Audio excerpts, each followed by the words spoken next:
அனைவராலும் கைவிடப்பட்ட தமிழ் தேசிய இனத்தின் மக்கள் நாம் என்கிற மேதகு அவர்களின் மொழியை உள்வாங்கி 195 நாடுகளிலும் வாழக்கூடிய தமிழ் மக்கள் கலங்கரை ஊடகத்தை சப்ஸ்கிரைப் செய்து தங்களுடைய ஆதரவை தர வேண்டும் என்று அன்புரிமையோடு கேட்டுக்கொள்கிறோம். இன்னைக்கு இந்த 70 விடுதலை ஆனதற்கு மிக முக்கிய காரணம் அப்படின்னு பாத்தீங்கன்னா, திரு சீமான் அவர்களும் தங்கை செங்கொடி என்னுடைய பிணத்தை தாண்டி அவங்கள தூக்குல போடுங்கடா அப்படின்னு சொல்லி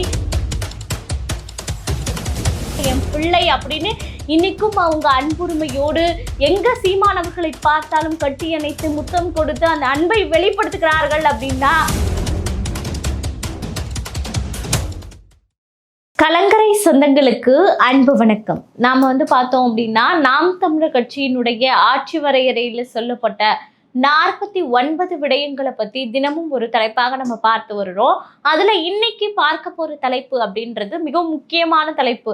என்ன பேசியிருக்காங்க அப்படின்னா, 70 விடுதலை உறுதி அப்படின்ற ஒரு தலைப்பை அவர்கள் ஒரு விடயமாக பேசியிருக்கிறாங்க. இன்னைக்கு இந்த 70 விடுதலை ஆகி இருக்காங்க அப்படின்னா அதற்கு பின்னாடி இருக்கக்கூடிய அரசியல் என்பது பல வகையில இருக்கு. அப்படி இருந்தாலும் இன்னைக்கு இந்த 70 விடுதலை ஆனதற்கு மிக முக்கிய காரணம் அப்படின்னு பாத்தீங்கன்னா, நாம் தமிழர் கட்சியும் திரு சீமான் அவர்களும் நாம் தமிழர் கட்சியினுடைய ஒரு மிகப்பெரிய சொத்தான ஒரு தங்கை செங்கொடி அப்படின்ற ஒரு தங்கையினுடைய மிகப்பெரிய தியாகமும் தான் காரணம் அப்படின்றதுதான் இதுல பார்க்க வேண்டிய விஷயம்.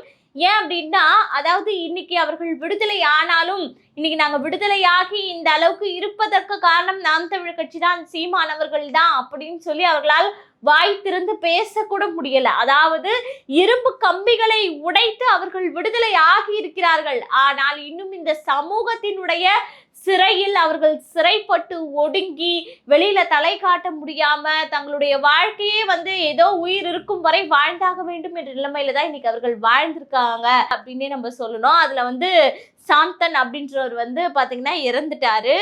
அவர் ஒரு ஈழத்தமிழர். அதுல அவர் இறந்தது அந்த கதையெல்லாம் நம்ம கேட்கும் போது இன்னும் மனம் வலிக்கும். ஆகவே இந்த 70 விடுதலைக்காக குரல் கொடுத்த நாம் தமிழர் கட்சி இந்த மாதிரி நம்ம பல விஷயங்கள் சொல்லலாம். அன்பு சோலை, இந்த அரும்பு மலர் மொட்டு, இந்த மாதிரியான விஷயங்கள், இந்த கல்வி கொள்கைகள் நாம் தமிழர் கட்சியில் சொல்லப்பட்டிருக்குது. இப்படின்னு பல விஷயங்கள் இன்னைக்கு சாத்தியப்படுத்தப்பட்டிருக்கு. அப்படின்னா இதற்கு பின்னாடி நாம் தமிழர் கட்சியினுடைய ஆட்சி வரையறையில் சொல்லப்பட்ட விஷயங்கள் திராவிட கட்சிகள் களவாடி இருக்கு. ஆகவே இந்த இத்தனை விஷயங்கள் சாத்தியம் ஆவதற்கு பின்னால் நாம் தமிழர் கட்சி இருக்கிறது, திரு சீமான் அவர்களினுடைய ஆட்சி வரையறை இருக்கிறது அப்படின்றது தான் நம்ம இந்த இடத்துல உற்று நோக்கக்கூடிய ஒரு விஷயமாக இருக்கணும். அது மட்டும் இல்லாமல் 1/4 நூற்றாண்டு காலம் தங்களுடைய வாழ்நாளை இவங்கெல்லாம் பாத்தீங்கன்னா சிறையிலேயே கழிச்சாங்க அப்படின்னு சொல்லலாம். அதாவது முன்னாள் பிரதமர் ராஜீவ்காந்தி அவரினுடைய அதாவது கொலை வழக்குல இவர்கள் சம்பந்தப்பட்டவர்கள் அப்படின்னு இவர்களை சிறையில் அடைத்தாலும் இவர்கள் குற்றவாளிகள் அப்படின்னு இவர்கள் உறுதிப்படுத்தவே படல. இதுல கொடுமை என்னன்னா இதுதான். ஏன்னா இவர்கள் விசாரணை கைதிகளாகவே 25 ஆண்டு காலம் தன்னுடைய வாழ்நாளை சிறையில் கழித்தது என்பது எவ்வளவு மிகப்பெரிய கொடூரமான விஷயம். அத்தகைய துன்பத்தை அனுபவித்தவர்கள் இவர்கள். ஆகவே இன்னும் இவர்களுக்கு மரண தண்டனை, தூக்கு தண்டனை இவர்களுக்கு நிச்சயம் கொடுக்கப்படணும் அப்படின்னு இருக்கும்போது, அந்த தூக்கு தண்டனை எங்க அண்ணன்களுக்கெல்லாம் நீங்க கொடுத்தீங்க அப்படின்னா என்னை போல பல தங்கைகளின் உயிரை தியாகம் செய்ததை பார்த்து அதற்கு தாண்டி தான் நீங்க அவர்களை தூக்கு மேடையில் ஏத்த முடியும் அப்படின்னு ஒரு இந்த 70 விடுதலையில பாத்தீங்கன்னா ஒரு மிகப்பெரிய ஒரு சவாலை செய்தவர் அப்படின்னு பாத்தீங்கன்னா நாம் தமிழர் கட்சியை சேர்ந்த செங்கொடி அப்படின்ற அந்த பெண் தான். இதுல பாத்தீங்கன்னா இந்த 70 விடுதலையினுடைய இந்த மரண தண்டனை, அதாவது இந்த தூக்கு தண்டனை உடைப்பதற்கு பாத்தீங்கன்னா நாம் தமிழர் கட்சியின் சார்பாக ஒரு மிகப்பெரிய போராட்டத்தை கையில் எடுத்து இவங்க செயல்பட்டாங்க. அந்த போராட்டம் முடிந்த நிலையில பாத்தீங்கன்னா முடியும் போது இந்த பெண் தன் உடலின் மீது தீயை பற்ற வைத்து இவர்களினுடைய அந்த சிறை தண்டனையை உடைத்து அவர்களை விடுதலையாக செய்வதற்கு இந்த பெண் செங்கொடி அவர்கள் ஒரு மிகப்பெரிய திருப்பு முனையாக இருந்தார் அப்படின்றது தான் வந்து இந்த இடத்துல பார்க்க வேண்டிய விஷயம். அதன் பிறகு திரு சீமான் அவர்கள் பல போராட்டங்கள், ஏன்னா இது தண்டனை அப்படின்றது வந்து பாத்தீங்கன்னா ஒரு விசாரணை கைதியாக ஒரு மனிதர்களை இந்த அளவுக்கு துன்பப்படுத்த முடியும் அப்படின்னு நீங்க வந்து பண்ணீங்க அப்படின்னா இதை விட கொடுமையானது அவங்களுக்கு வேற எதுவுமே கிடையாது. நீங்க தூக்குல போடக்கூடியதுக்கு சமமாக அவர்களை நீங்கள் விசாரணை கைதியாகவே வைத்து அவங்களுடைய ஆயுள் 25 காலத்தை நீங்க வந்து சிறையிலேயே கழித்து விட்டீங்க அப்படின்னு சொல்லி திரு சீமான் அவர்கள் போராட்டம் செய்து சட்ட ரீதியாக வந்து பாத்தீங்கன்னா வழக்கறிஞர்களை வைத்து அவர்களை வந்து போய் வாதாட வைத்து இப்படி எல்லாம் வந்து இவர்களுக்காக பாடுபட்டு இன்று இவர்கள் வந்து வெளியில் வந்துட்டாங்க. ஆனால் இவர்கள் வெளியில் வந்ததற்கு பின்னாடி இவ்வளவு தியாகங்கள் இருக்கு அப்படின்றதுதான் வந்து நம்ம பார்க்க வேண்டிய ஒரு விஷயம். அது மட்டுமல்லாமல் வந்து பாத்தீங்கன்னா திரு சீமான் அவர்கள் வந்து பாத்தீங்கன்னா அந்த தேசிய பாதுகாப்பு சட்டத்தின் போது கைது செய்யப்பட்டார் இல்லையா, அப்பெல்லாம் இவங்க சிறையில இருந்தப்போ இவங்க சிறையில இருக்காங்க, எந்த சிறையில இருக்காங்கன்றதே அடையாளம் யாருக்குமே தெரியாம இருந்தது. திரு சீமான் அவர்கள் வேலூர் சிறையில அடைக்கப்பட்ட போதுதான் இந்த சிறையில இவர் இருக்காரு, அந்த சிறையில வந்து பாத்தீங்கன்னா பேரறிவாளன் இருக்காரு, திருச்சி சிறையில வந்து பாத்தீங்கன்னா நளினி இருக்காங்க, என்னை பார்க்க வரங்க அவங்களையும் போய் பார்த்து அவங்களுக்கும் ஏதாவது வாங்கி கொடுங்க அப்படின்னு சொல்லி அவர்களை அடையாளம் காண்பித்து தம்பி தங்கைகள் அவர்களை பார்த்து பாதுகாத்து இப்படியெல்லாம் வந்து அவர்களை பாடுபட்டு தான் வந்து வெளியே கொண்டு வந்தாங்க. ஏன்னா வந்து ஒருத்தர் ஒரு தண்டனை கொடுக்கப்படுகிறது அப்படின்னும் போது ஒரு தண்டனை அப்படின்றது தூக்கு தண்டனை அப்படின்றது எந்த ஒரு இதுக்குமே வந்து ஒரு உறுதியான தண்டனை கிடையாது. ஏன்னா தூக்கு தண்டனைன்றது ஒரு முடிவை எழுதக்கூடிய தண்டனை. அப்படி இருக்கும்போது ஒரு குற்றம் செய்பவர்களுக்கு அடுத்த ஒரு வாய்ப்பு தான் நம்ம கொடுப்போம், அவங்க திருந்தி மனம் மாறி வரணும் அப்படின்ற ஒரு வாய்ப்பு தான் கொடுக்கப்படும். ஏன்னா இவங்க பரோல்ல வந்ததே பல போராட்டங்களுக்கு பிறகு இவங்க பரோல்ல வந்ததே நன்னடத்தையின் மூலமாக, இவங்க நன்னடத்தையா நடந்துக்கிட்டாங்க அப்படின்ற ஒரு காரணத்தாலதான் இவங்களை வந்து வெளியே அனுப்புனாங்க பரோல்ல. முதலில் பேரறிவாளன் அவர்கள் வந்தாங்க, அவர் பின்னாடி வந்து பாத்தீங்கன்னா நளினி அது அவருக்கும் கிடைத்தது. அதன் பிறகு மேலும் வழக்கு தொடுக்கப்பட்டுதான் இது எழுவருக்கும் பொருந்தும் இந்த அதாவது வெளியில வர்றது பரோல்ல அப்படின்றதன் மூலியமாக அப்படிதான் இவர்கள் நன்னடத்தையின் மூலமாக தான் இவர்கள் சிறையிலிருந்து விடுவிக்கப்பட்டாங்க.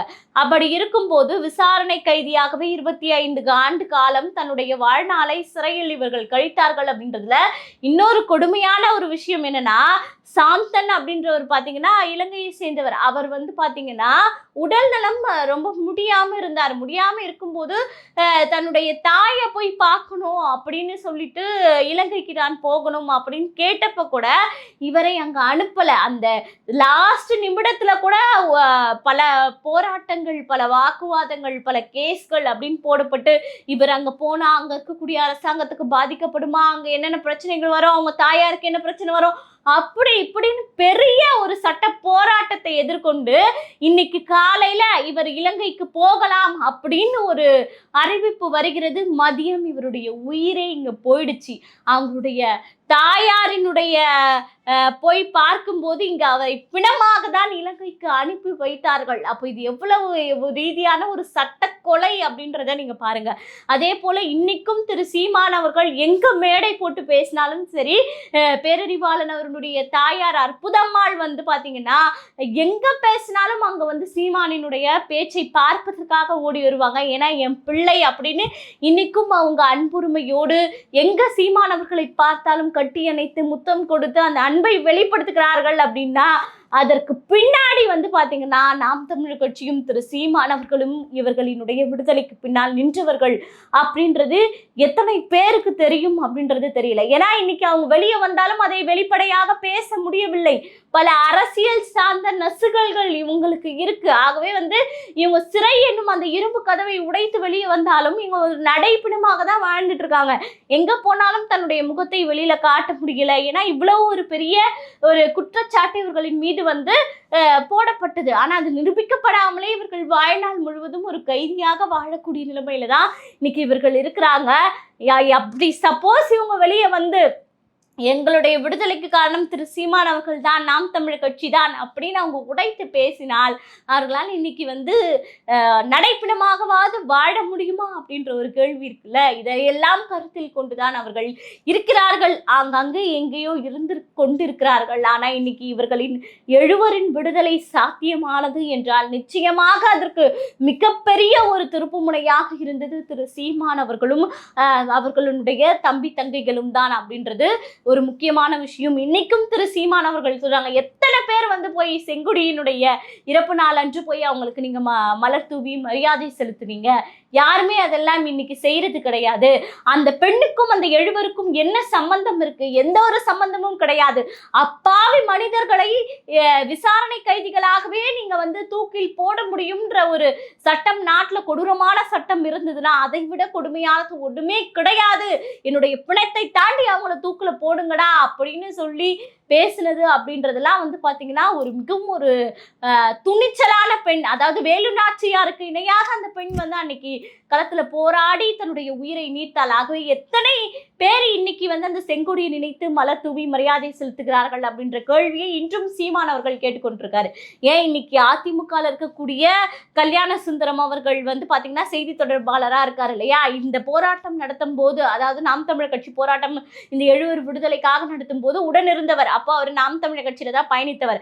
அப்போ வந்து சீமான் அவர்கள் சொன்னாரு, என்ன மீறி இவங்களை நீங்க தூக்கு மேடையில ஏத்துனீங்கன்னா என்னுடைய பிணத்தை தாண்டி தான் நீங்க ஏத்தணும் அப்படின்ற ஒரு வார்த்தையை மேடையில் பதிவிட்டவர் சீமான். அது அவர் கீழே இறங்கி வரும்போது அதே கல்யாண சுந்தரம் அண்ணன் சொன்ன வார்த்தை, அண்ணன் நீங்க அவசரப்பட்டுட்டீங்க, உங்க உயிரை விட்டுட்டு தான் நீங்க அவங்கள தூக்கு மேடையில போடணும் அப்படின்ற ஒரு வார்த்தையை பயன்படுத்திட்டீங்க.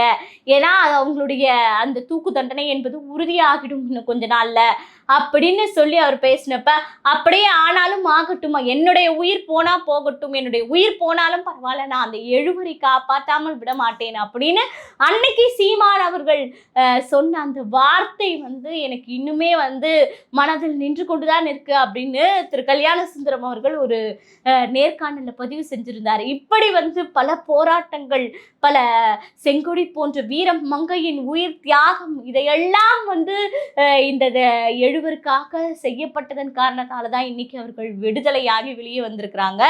என்னதான் சிறை விடுதலை கிடைத்தாலும் இவர்கள் ஒரு கைதிகளாகவே தன்னுடைய வாழ்நாளை கழித்து கொண்டிருக்கிறார்கள் அப்படின்றதை விட இந்த உலகத்தில் கொடுமையான ஒரு விஷயம் இல்லை என்பதுதான் இங்க பார்க்க வேண்டிய விஷயம். ஆனால் இந்த 7 விடுதலையின் சாதனைக்கு பின்னால் ஒரு மிகப்பெரிய நாம் தமிழர் கட்சியினுடைய தியாகமும், ஒரு வீரமங்கையின் தியாகமும், திரு சீமான் அவர்களின் கடின உழைப்பும் இருக்கிறது என்பதை இந்த இடத்தில் அழுத்தம் திருத்தமாக பதிவு செய்வது அப்படின்றது நிச்சயமாக நாம் தமிழர் கட்சிக்கும் திரு சீமான் அவர்களுக்கும் நம்ம செய்யக்கூடிய ஒரு நன்றி கடன் அப்படின்னே நான் சொல்ல விரும்புகிறேன். இதே போல அடுத்த விடயம் பற்றி அடுத்த காணொலியில் பார்க்கலாம். நன்றி.